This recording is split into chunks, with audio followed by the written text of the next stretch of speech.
একদিকে বন্যার পানিতে ভাসছে মানুষের স্বপ্ন, অন্যদিকে পাহাড় ধসে মুহূর্তে নিভে গেছে অনেক পরিবারের আলো। কেউ হারিয়েছেন বাবা, কেউ সন্তান, কেউ আবার জীবনের সব সঞ্চয়। এই দুঃসময়ে নীরব থাকেননি বাংলাদেশের ক্রিকেটাররা। সামাজিক যোগাযোগ মাধ্যমে শোক প্রকাশ করে জানিয়েছেন সমবেদনা। আহত ও ক্ষতিগ্রস্তদের জন্য চেয়েছেন দোয়া। নিজেদের সামর্থ্য অনুযায়ী বন্যার্ত মানুষের পাশে থাকার কথাও জানিয়েছেন তারা।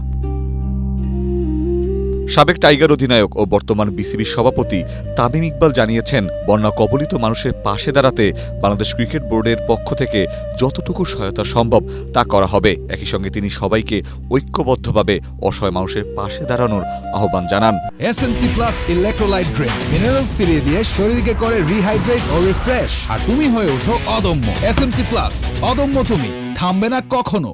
সাবেক অধিনায়ক খালেদ মাসুদ পাইলট এক বার্তায় বলেন, অর্থ, খাদ্য, পোশাক কিংবা ওষুধ যার যতটুকু সামর্থ্য আছে তা নিয়েই বন্যার্ত মানুষের পাশে দাঁড়ানো উচিত। কারণ ছোট একটু সহায়তাও কারো জীবনের নতুন আশার আলো হয়ে উঠতে পারে।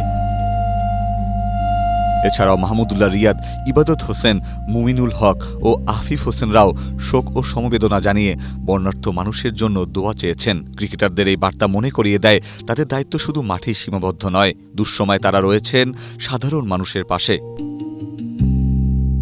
ইখতিয়ার বকুল, এশিয়া পোস্ট।